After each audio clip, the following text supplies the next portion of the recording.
Bonsoir everyone, welcome to Chacha's Creepy Show, the French Horror Embassy. Tonight I'm really glad to share with you some French Men in Black stories. Those stories come from an amazing book I've read 2 years ago. Here it is. It's written by Joel Mesnard, one of the most famous French ufologists. So in that book, he had listed many Men in Black encounter stories around the world, and a nice amount of them occurred in France. So I will tell you 3 of those stories tonight. But maybe I will do more episodes in the future to tell you more, because I'm really passionate about that topic. I wish you guys like it too. And it's not that common to hear French Men in Black stories. So I hope you will enjoy it as much as I do. Now it's time for me to calm down a little bit and explain what are those Men in Black for those who don't know what we are talking about. So basically, Men in Black encounters happen sometimes to random people who witness an UFO observation or even more an alien encounter. So in general, those Men in Blacks arrives in pairs to intimidate the witnesses, loudly suggesting they will keep quiet about what they saw, basically. But there is more, because most of the time those Men in Black are creepy as hell. And sometimes they act and look so weird that the witnesses wonder if those strangers are real human beings or something else. For me, that's the most disturbing of it all. So let's go into it with the first story of tonight. I shouldn't smile that much, but I can help it. So let's be serious. The first story is possibly the first Men in Black encounter reported in France. Let's go back in 1966. Jean-Claude Dufour is a sales executive in an import-export company. He works and lives in Nice, on the French Riviera. The 6th of February of that year, at the beginning of the afternoon, Jean-Claude Dufour sees a UFO above the Mediterranean Sea, around the port of Nice. This UFO looks like a mix between a flying saucer and a jellyfish. From that moment, Jean-Claude Dufour becomes very interested about everything concerning UAP phenomena. 4 months later, in June, many people noticed a UFO in the sky at 5 a.m. At Bar-sur-Loup in the hinterland of Nice.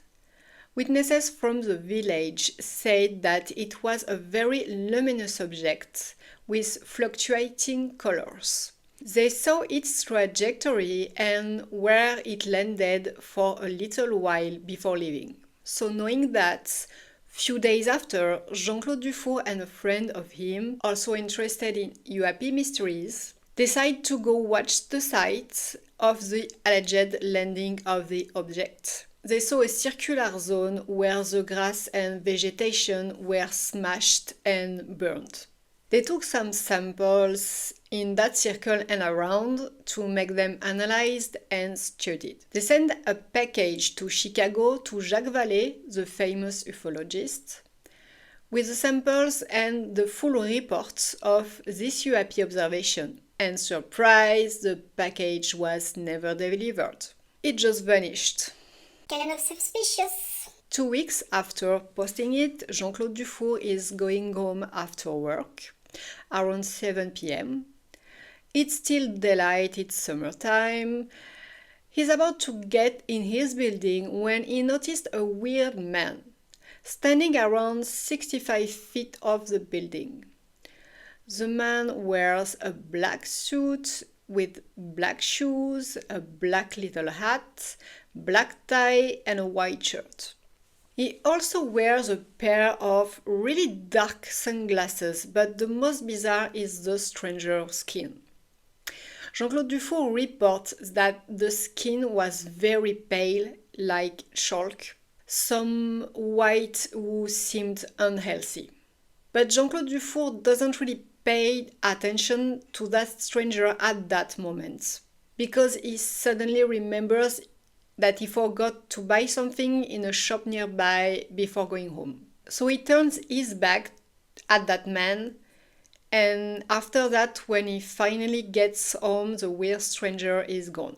And few months later, Jean-Claude Dufour is in a meeting in his company, sat at the first floor of a building of the famous Promenade des Anglais in Nice, with 10 other people, when suddenly everybody hears a strange noise, for maybe 15 or 20 seconds. It happened very fast. They all looked at each other, and just after it stopped, they understood it was Morse. But it was already finished, so they never get a chance to decrypt the message. And most disturbing, nobody have any idea about where it came from. The second French Men in Black story happened in 1978 at Charenton-sur-Cher, in the center of France. There is not much details, but it's interesting anyway. It happened in a vineyard during the grape harvest. A farmer was collecting the grapes with other people when he noticed something inexplicable. Not very far from where he was standing, he saw a very strange ship and a bunch of little unidentified humanoids standing around that ship. But between the moment he saw it and when he told everybody around him to look at his incredible spectacle, there was nothing left to see. A couple of days after that, the farmer was working alone in his own field. And suddenly, he had that disturbing feeling of being observed. He sat up and looked around, and few feet from him, on the edge of a country road, he saw a man, all dressed in black, staring at him with a very creepy look. As I said, we don't know more about it, but I found it to be very spooky. Now, another story in the district of Val d'Oise, not far away from Paris.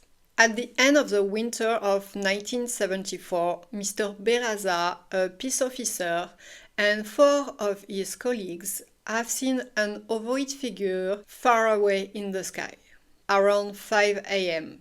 The UAP was luminous with orange and red colors. This thing stayed in the sky for maybe 1.5 hours before leaving. And a few days after, a local newspaper reported the observation. I think that's for the best on paper, but it was not that good for Mr. Beraza. In fact, a few months after the newspaper article, Mr. Beraza woke up in the middle of the night with a strange intuition.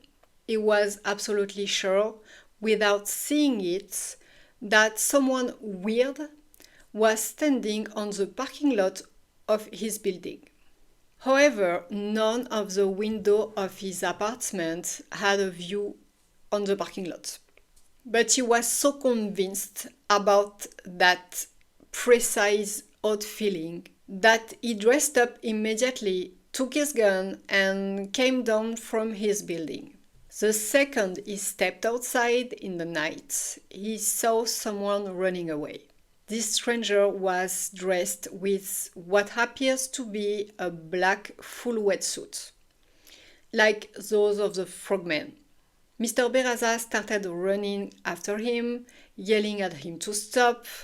While he was running after him, Mr. Beraza noticed something unexplainable. The footsteps of the running stranger made no sounds at all. It's like the man was running in the air. At some point, the suspect crossed a porch leading to a small plot of land. And when Mr. Beraza crossed that porch too, the stranger was nowhere to be found, like he had vanished. The only thing standing in that plot of land was a small shrub and nothing else. Mr. Beraza inspected all the surrounding areas and found nothing. Yet at some point he had the strange feeling that the stranger dematerialized himself in that little shrub. Like the little tree had absorbed this weird stranger. Pretty disturbing. That's all I have for you tonight. I hope you enjoyed those stories. Like I said, I might come back to that topic. I found it fascinating. So I'll see you soon. Bye.